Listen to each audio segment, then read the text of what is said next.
Okay, here we are with story time with Charlie, and this episode is called People on the Brink of Death. Life lessons I learned from a couple of different people I came in contact with. Both times actually involving money in a way.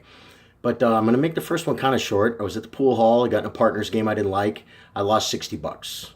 Well, as the game's breaking up, I looked at one of the guys and said, "Hey, where you going? You got my 60 bucks." Because as gamblers, he kind of has to give me a chance to get it back. Now, he could have said, you have to play partners. The same way you lost the money, you got to win it back the same way. But, because I didn't want to do that game anymore, I didn't like it. Well, he didn't say that. He said, okay, what do you want to do? That's what a pool player says. What do you want to do? I said, okay, well, let's play 9-ball. The guy says, I can't play you no 9-ball. You play too good. I can't play you no 9-ball. He's an older guy, kind of grumpy. He's getting grumpier by the minute, actually. So I say, well, let's play 8-ball. That would be fun. No one plays 8-ball in the pool hall gambling. That's like a bar thing. Let's play 8-ball. That'll be fun. He goes, no, I can't play you no 8-ball. I'm like, okay, how about 1 pocket? 1 pocket is like what older people play. So I'm like, well, let's play 1 pocket. You're an older guy. You play me some 1 pocket. Guy won't play 1 pocket. Nope, I can't play you no 1 pocket. I'm like, straight pool? He says, nope. I said, do you want to play some chess for 60 bucks? The guy goes, no, I can't play you no chess. I said, okay, what do you want to do? He's got my 60 bucks, and I want a chance to get it back. I have that right. He says, okay, I'll play you one-handed jack up. So we're going to play pool one-handed. Okay? I'm like, okay. Little does this guy know, I had just worked on a instructional video where I had to shoot a straight-in shot 10 times in a row. Just with this hand, with the cue ball, with the cue stick sticking in the air. I couldn't even lay it on the rail, okay? And it was an exercise to straighten my stroke out. So I said, okay, I'll play. So I go to break the balls. Well, I say, we'll play to 3 points because it's going to take a long time. We're going to miss and stuff, you know? He goes, no, we're going to 5. I'm like, okay, you don't play 9-ball, you won't play straight pool, you won't play chess, you won't do anything, you grumpy old freaking man. You don't want to go to 3? Okay, we'll go to 5. 60 bucks. I just want my chance to get my money back. So I win the flip. I go to break the balls. I lay the stick down on the table. He goes, no. I said jack up. That means you have to hold the stick in the air the whole time and poke at the ball. Okay? I'm like, okay, well, that's how I had to do it in my practice routine that I did like a week ago anyway. I'm telling you, I had to make the shot 10 times in a row, which means I probably shot it 120, 130 times. That you get a little bit better, you know, when you do something 130 freaking times, right? So I wasn't totally foreign to it. So we start playing. I was amazed that we were running, you know, we're playing 9 balls. You have to do them in order, 1, 2, 3, 4, 5. I was amazed that we were making like 2, 3 balls in a row. A lot of times he'd make 3 in a row. I'd make 3 in a row. It was a little bit weird. And then I don't even remember what the score was. I just remember one of the better pool players walks in the bar and he comes over to me. He's my friend and says, you're not playing him jack up, are you? I said, yeah. He said, that's his game. Like, you don't play him jack up. That's his game. I'm like, okay, great. The guy's got me trapped. Well, I'm stuck here now. It's all I can do.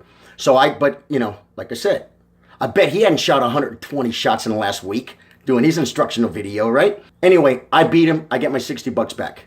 2 weeks later, the guy's dead. He was dying of cancer.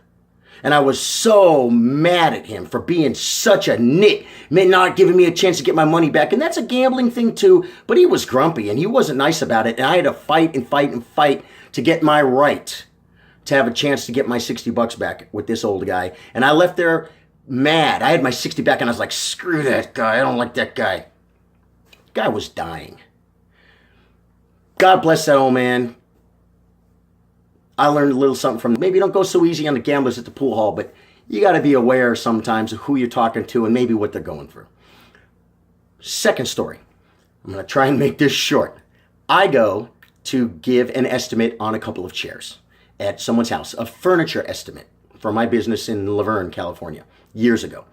So I walk in and it's, Dr. whatever her name was, redhead, older than me for sure. I think she was laying in a bed or a wheelchair or something. I come in and I'm looking at these chairs and then she had a sofa with 2 big heavy end tables, like with granite countertops on them, bolted to the sofa. I'm like, I don't even want to deal with that. I'm gonna have to take the granite things apart.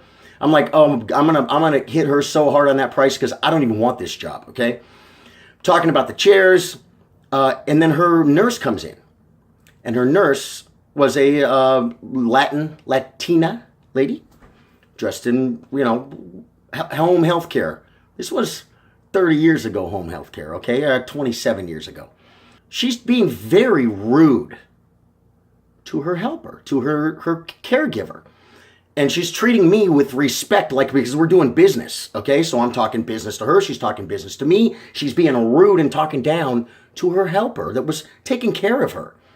Then she made a comment. I wouldn't repeat it anyway, but it was enough for me to be like, I said, I just want to get out of here. I don't want to do business with this lady for sure. Knock on the door. It's another upholstery shop.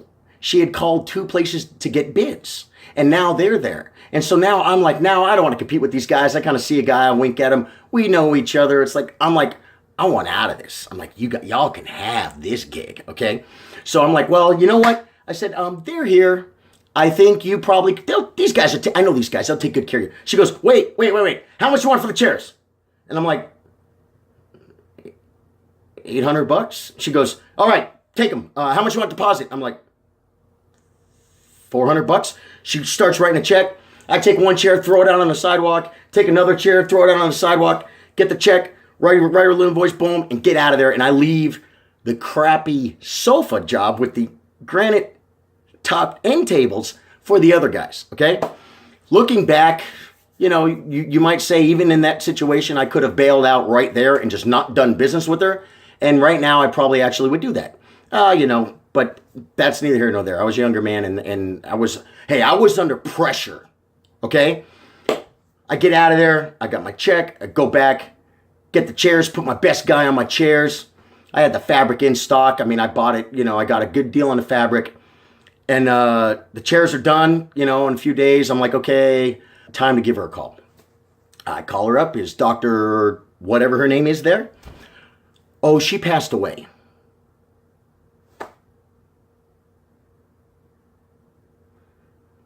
So, I feel bad for her being having passed away. I feel bad for hating her and judging her, even though she was wrong, not knowing her situation and not knowing her mental or her pain or whatever she was. She was dying. She was literally crawling to the elephant graveyard to die. Okay? Not making excuses for her. I'm just saying, I didn't like her at all when I left there. Now I still don't like the way she treated her helper, her caregiver. But I know that I don't know what she was going through, and I feel sorry for that old lady that died. Now I'm stuck with 2 chairs.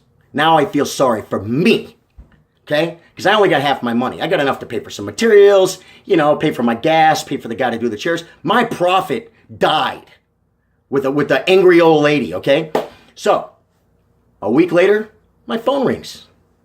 Hello, did you upholster the chairs for Dr. or whatever her name is? And I said, yeah. Well, I'm a personal friend of hers, and it would mean a lot to me if I could have those chairs. I said, well, I still have them. She said, is there a balance? And I said, yes. She said, how much? I said, $800. No, I'm just kidding. I said $400. I said the correct balance. That was funny. I just made that up as on the fly, right? So she came, gave me a check, took the chairs, and I got out good, and everything was fine. The life lesson of this story for me was that you never know what someone's going through, all the way down to the fact that they could literally be dying. The pool guy at the pool hall was dying of cancer, okay? And he knew it, and he probably felt horrible, and he was out trying to have some fun playing pool, and he probably wasn't able to do it because he was dying. And the other lady, same thing. Long life. She was a doctor. I hope she did a whole bunch of good in her life. So that's my life lesson, is not to judge people so quickly, and not to walk away with anger in your heart, especially, which is what I did with both of these people. There we go. There's 10 minutes. Goodbye. Story time with Charly.